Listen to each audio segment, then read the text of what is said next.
Hello there and welcome to this vlog of May 2024, and in today's video we are going to discuss the current status of the BattleTech Kickstarter, all the shipping issues that have gone on, and some updates from the roadmap, or more specifically the BattleTech roadmap that came out a few weeks ago and kind of showed us the direction that CGL were going to take the IP in over the next 3 to 4 years. There've been no specific updates on that, but seen some clues in and around the internet in terms of what we might be getting, because a lot of it was, I think, up in the air. I don't think it was confirmed. It was just a roadmap that was clearly going to change. I mean, there were things in there that just looked like clear and obvious, say errors, but not really errors. They're they specified a certain unit to come out, but then the Kickstarter had covered that unit, so I think they'll go back to the drawing board. But things have happened, I think, over the last few days, which I really do think show what direction and the timelines and things of that nature. Before I get into this, though, just a quick update on the channel, because I know I keep threatening to come back properly and then I have to take a 3-week hiatus. I think what I've decided on now is to just wait until I get the Kickstarter. By that juncture, I'll be able to record the unboxing, and I'm going to probably do one of those horrible salvage pack, reveal videos, because I can do all that in the extension far more easily than I can do it up here, because it's a much more open space, as opposed to this, which has got lots of shelving and tables and things like that. I'd really have to mess around with my setup, whereas down there I can just kind of get the camera, get the mic, and just kind of record on a nice big table. So that's kind of my idea at this juncture anyway. Important to note, I've not kind of lost interest. I have actually recorded some stuff, but I don't want to put it out yet because it will become very segmented. It's stuff that kind of, is associated with the campaign operations series that I was doing last year, and I don't want it to be lots of Kickstarter stuff and then back to the campaign operations stuff. I'd rather try to do that within a relatively concise amount of time, as opposed to it spreading out over several months. What I can also then do is, because I think that will end up being quite a comprehensive guide, which I don't think anyone's ever really done before. I could be wrong, and there are resources out there to manage campaign operations, but I'm going to do really quite a deep dive on it. So and I've seen, I listened to the MechBay podcast on it. They did one on campaign operations several months ago, and it was very good. MechBay are a standout, one of the best BattleTech resources out there as a podcast. But within 2 or 3 hours, you can literally just scratch the surface of what's going on in campaign operations. And I felt like even the whatever it was, 5 or 6 videos that I did on that last year, I was just kind of getting into thinking about running a campaign as opposed to actually any of the nuanced data that's within the books, because it really is quite complex and heavy on data. So I'll get back into that hopefully over the summer and into the autumn. What I'm going to do for now, though, really is just kind of be at the beck and call of the Kickstarter. It's now the end of May. So I am guessing, I don't think I'll get the Kickstarter until July, personally. I know that, I think, June was that kind of targeted date. Some news on that front. I suppose this segues us into the Kickstarter shipping stuff. The shipping addresses are now locked, so that is a very good sign if in terms of they're in that final stage of it now. I am guessing, I don't know for sure. I mean, usually my audience know more about this than I do. If you kind of go through the comments, you find a lot more data than I'll ever have. I think though that the order is all in the US, and then they're picking it from the US and then sending it out globally. I think that was that's where some of the concern has come in over shipping. I've got to say as well, and I try not to give Catalyst that much heat on the channel, because God alone knows they get enough heat from a lot of people across the community. I always try to kind of be fair and balanced. There are certain things that I will be critical of them on. And one of them, and I'm going to have to go in quite hard on this, is I really do think that they are a bit of a disaster when it comes to shipping. And I'm not just talking about this Kickstarter, I'm talking about in general. So I'll give you a for instance. So the new Star League pack is out. And as much as I moaned and complained about that last year because it's going to have a pre-painted mini in there, I absolutely do want it. And I actually want 3 of them just for kind of my wider forces. I've actually even been able to kind of allocate that Kerensky Orion, so the pre-painted one, into specific forces where it would actually fit without having to repaint it. I'm going to do that for all the painted models where I can. So, for instance, when we get like Prometheus, which is Victor Steiner Davian's Direwolf, I'm just going to use that as Prometheus and attach it through to one of the, my like Davian forces, something like that, because I just don't see the point in then, like getting it, having to strip it and then repainting it. I'm just like, just fine, keep it in there. We know the quality is going to be good. I think we've seen from the paint jobs already that it's much higher quality than I think we expected. And all I'll do on it is basically do the base, because I hate unbased models. It's kind of a little like thing that I've got to have it properly based. Anyway, sorry, massive tangent on a tangent there. But the shipping issue that Catalyst, I think, have got just resonates throughout their entire company. It goes way beyond the Kickstarter. So when I kind of went in to try and get this Star League pack, which is currently not at retail, I think. I looked around some of the North American stores and some of the Canadian stores. Can't see it there. So it's currently sat on the Catalyst Game Labs site where you can purchase it directly. This is how bad it is, right? So I put an order in for 3 of those packs, which I think, they're not expensive. I think they're like $30 each. And then I got some of the premium miniatures. So, like they've got like a vulture on there, or a mad dog. A couple of others that I wanted as well. Oh, I think I tried to get the Black Knight, the Clanbuster Clan Knight, because I never was able to get that, and they've got it available now on the store. So, I kind of got an order that was about $150 or something like that. And when you kind of think about the size, the premium miniatures, I think of which I wanted about 4 of them, they're about that big, right? They're pretty tiny. And then the boxes, well, you all know how big they are. They're kind of like this. So it would be a package maybe about this big. One guess how much the shipping costs on that? $100. Right? $100 for like whatever it was, $130, $150 order. Now, I know people have said to me before, oh, well, all you have to do is, if you send like a message to Catalyst, they'll get you a better rate or they'll give you a different shipping provider.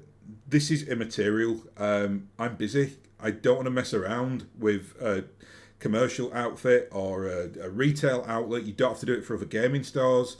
I mean, I hate to draw this comparison. You don't have to do that for Games Workshop, right? Like, if I buy something on there and they say, and even, I mean, Games Workshop are actually pretty good at this. If you buy from them directly, even though it's more expensive, they'll just say like anything over £60 is free shipping or whatever. That's a way to kind of entice people in. Most hobby stores do that. Why aren't Catalyst doing that? Right? Why aren't Catalyst doing some kind of fix around for these ridiculous shipping costs, which I know they're going to be expensive. Like, I'm not expecting them to be able to ship out to me from the US to UK for like $10. I'm expecting it to be between $30 and $50. $100 is unacceptable. You're not getting my money. Putting that out there right now. I'm not giving you any money because I will not buy anything for you on principle until the shipping is sorted out. And I don't see why I should have to kind of work around to go through one of your staff members who are no doubt really, really busy anyway on the Kickstarter stuff to get them to mess around to give me a better deal on shipping. Just sort it out, right? Like, it's not too difficult. Plenty of other companies do it. They've threatened for... Well, since I've started recording videos, we've always had they're going to get a hub in Europe. Never manifested. I think the top brass at Catalyst were out here last year. It's never come around. I'm now pretty cynical about it. I don't think they're going to do it. I hope that they prove me wrong, but I'm just expressing some frustration here with like your European audience, and in particular, I know that your Oceania audience, so Australia, New Zealand, and in that Southeast Asian Pacific area, we just feel like you are not giving us any kind of love when it comes to this. Like, I know that the audience is like massively important in America. I mean, the Kickstarter figures show that out. You know, you're talking about, I'm just from memory here, I think it was like 15,000 backers for the Kickstarter in the US, and the next country down was UK, where it was like 1,500. So I get it.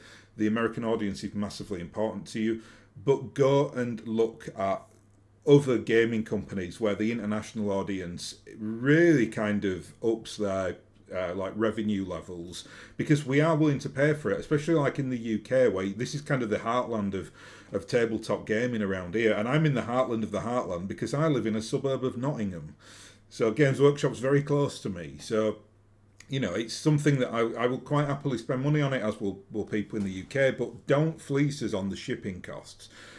I know I'm putting out some mixed messaging here, because on the previous video that I did on shipping, I was completely understanding of how expensive the shipping costs were on the Kickstarter, and I still say I'm okay with that, because I know that the package is going to be like a quarter of this room, right? So that's fine, I get it. You buy massive products from international shipping, you pay money for it.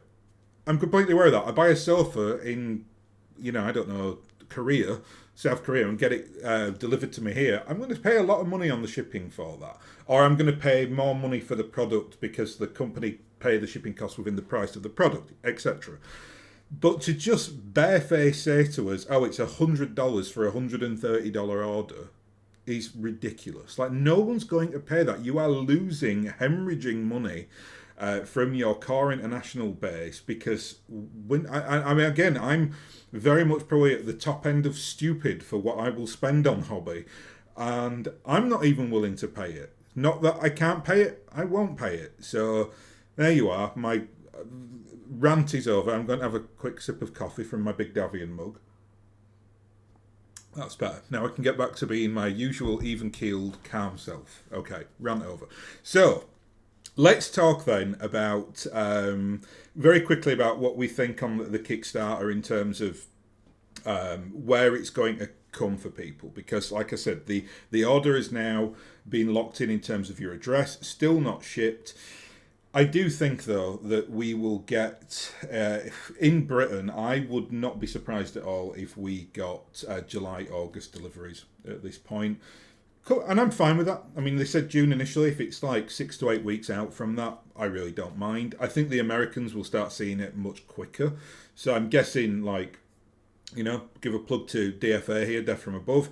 Aaron's got a whole host of videos planned with Tom and Dan to do all the kind of unboxing and the kind of reviews of all the new force packs, etc. I don't usually, I mean, Catalyst do sometimes send out the content creators stuff early, but I think generally speaking it'll probably just be in the shipping, like wider field for everybody pretty much. So I'm guessing that, like, I know Aaron has a big order specifically, so you know, I think he's getting one of everything, if for nothing else than for the content to review the stuff. But I would guess that, like, you know, I mean, even now just speaking to Aaron, I know that he's kind of prepping for that already, like in terms of the schedule of, right, we need to have a bit of clearance here in the schedule because we know we're going to get the Kickstarter. So I think, you know, it's going to be, I'd guess, like a back end of June date for Americans. I would say for us, though, once those addresses lock in, and I mean, it could be tomorrow, right? We might get the email saying it's been picked and it's been shipped, in which case it will be here, I'm guessing, within like 2 or 3 weeks. I just don't see that happening. I think the picking process, because it's like a third party, and who knows how it's going. Like, they might have had all the plastics, but they're still waiting on some of the books, so they can't do certain people's orders. All I do know is that they're doing it in these kind of waves, right? So if you kind of paid for everything quite quickly, which, for instance, I did, you're in wave 1. So as long as there's nothing that you have ordered that they don't have, it should get picked and shipped. Again, I would say, I don't know, just off the top of my head here, mid to late June, and then I think I'll get it in like early to mid-July. That would kind of be my prediction. And I'm completely fine with that, because My house, my extension is pretty much done now. It just needs a couple more jobs on it, and it will all be finished by the 20th of June. So if it comes to me like the week after that, I'll be absolutely ecstatic because the timings will just be brilliant. Hope it doesn't come before that, because otherwise I'll have to record the video. There's still like no real floor down on the in the extension. That's what needs to get laid, and all my kind of shelving still getting made and prepared and getting fitted after the floor's down. So yeah, any time after the 20th of June would be absolutely superb. Let's do a quick assessment then of the roadmap update and what I feel about that in terms of where they're going to go for the next few years. Important to note, there have been no official like words on this. It's not like anybody said anything, but I did note that today Anthony Scroggins, who is you don't know his official title, but he's kind of one of the lead people on the new designs of plastic BattleTech minis, head artist, something along those lines. Very important person for the kind of the wider IP of BattleTech anyway, because all those new minis that we are getting, Anthony's been like fundamental amongst others, but I think Anthony's the one that kind of has the public face, and he's the one with like the Patreon account. He will then give us details on, if you support him on Patreon, which I would advise that you do, because I think that supplements his income, means that he will stick around the BattleTech community for longer and do more wonderful art for us. I noticed today, this came out very early this morning UK time, just looking at it on my mobile here, that they've done a render for the Tianzong.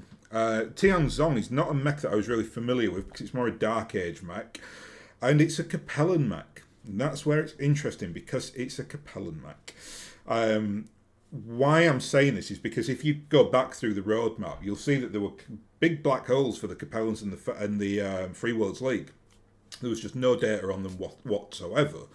Now, though, I think we can kind of pencil in for the Tianzong that will be one of the mechs within the Capellan force, which kind of absolutely makes sense in terms of the other forces that we've seen, because that was certainly the case with the Fedsons and the Draconis Combine, that they had mechs. They had they had Innosphere Omnimex in there. They had like mechs from quite late, like the current era of BattleTech, and the Tianzong kind of fits that, because it's more anything I consider post Civil War era, so post 3067 is a late mech for me.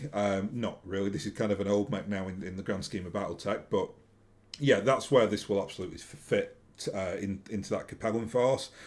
In terms of timeframes then, because obviously we didn't get much data at all on quite a few of these things. I mean, it's like, in terms of timing, sorry. So like the House Steiner Lance, I think that was some data given on that. I think they said on there it would be Q3 of 2025. And I'm guessing as well that the Capellan Lance would... I mean, it's difficult to say how they'll do it, right? Because like, you could say that the Capellans and the Free Worlds League might go together, or they might do all three. They might do Steiner, Capellans and Free Worlds League, all in Q3 of 2025. I guess that would make sense as well, because there's not going to be a Kickstarter next year. Oh, well, I say that. There might be a little one, but I don't think they're ever going to do these big ones again, really.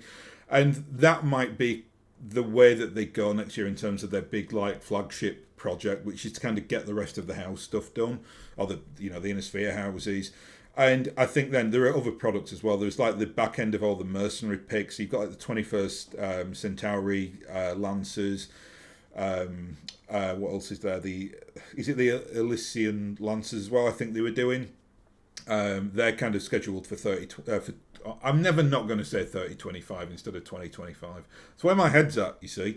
1,000 years in the future. So yeah, I think that was an interesting update anyway for people who were, I think, getting slightly anxious about, are they just going to not give any data on the Capellans or the Free Worlds League, or are they not going to even do them? Well, of course they're going to do them, but I think this kind of shows that they've got some kind of plan now, and it'll probably be sooner rather than later. I think for this year, though, obviously everything's been dominated by the Kickstarter, and they've got plenty of other sub-projects going on as well, like the Star League packs.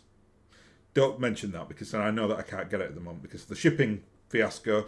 But, you know, eventually, calm down, calm down. Eventually they will go to standard retail. I mean, it's one of those things that, like, you can find workarounds from this. This is, I suppose, a bit of intel if you are buying from Europe specifically. I've noticed that German hobby stores are fantastic at this. They'll usually go and buy like bulk, these like, whether it's like the B&M like specific force packs that only sell at Barnes and Noble. You will find that someone somewhere in Germany will buy like 30 of them and then just sell them at a relatively reasonable rate. So they might be like £30 each or something.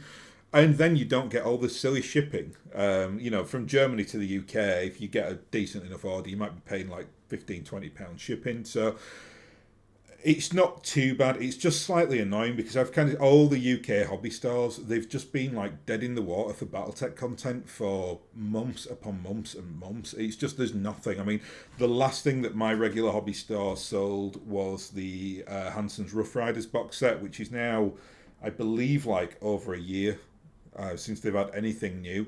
Again, completely understandable because of the Kickstarter, because eventually all those new Kickstarter products will go to retail. But it just feels like we're constantly on the kind of back burner on the international markets, and we just have to scrape around trying to get people to do us favours and send us stuff, because they might put something out in the US and it will not filter down here for literally 9 to 12 months, which is just bad. You really do miss the boat on stuff like that. And I've got to say as well, I've got to be, I suppose, fair on this. Like, I gave Games Workshop quite a lot of heat over what they did with Legion Imperialis, in that there was a big delay on that. It just meant that I never got into it because I was like really geared up to get it and was interested in it because it's, you know, it's a 6mm game, which I like. And then it just, all the kind of excitement for it just poof, just disappeared. And I just never bothered getting it. I think I will get some things from it in the future. Like I might get some of the terrain. They might do like infantry packs as well that I can use for things like BattleTech. But, you know, generally speaking, I'm not excited for it. I'm not really geared up for it anymore. And my head's been turned by other things. So I got like the Conan from Monolith Games. That a lot of that's now in the shelving over in this direction, and I'm getting a big Kickstarter for that in January. So that's kind of replaced my enthusiasm because I knew that I was able to get it and plan for it. Whereas Games Workshop were dragging their heels over the over whatever they call that game, Legio Imperialis or whatever it is. Weird names they give their products. And it's kind of the same for the BattleTech stuff. Like, if I know that I can't get it and I have to wait 9 months, I might not buy it. And that's obviously, you know, for me, in the grand scheme of things, that's just a drop in the ocean. But if plenty of people feel like that, you start getting your revenue hit. So not a good thing to do. Anyway, that's all I wanted to discuss today. I am going to do another video now, hopefully. I've got to pop out over lunchtime until this evening, but I'm going to try and run a video on my favourite BattleTech artists. So I'll try and do that and upload it before I go. So there will be 2 drops today. This will probably be the last time you see me for a while outside of these 2 videos, because again, I'm just kind of waiting for the Kickstarter. I don't want to kind of pick up momentum, do some, you know, several videos, and then lo and behold, the Kickstarter comes out and that dominates proceedings for weeks, and then I'm kind of blown out again, and then I can't get my kind of trajectory back. So I just want to kind of, I'll do one big blowout for the Kickstarter. No doubt there'll be lots of content on that, and then I'll kind of do the campaign operation stuff, and then and pepper in some lore and things like that as well, because I've had enough time to think now and read and kind of get a lot of notes together for doing some lore over the certainly the course of 2024. Anyway, I will leave it there, and I will thank you very much for watching, and I will hopefully catch you again next time.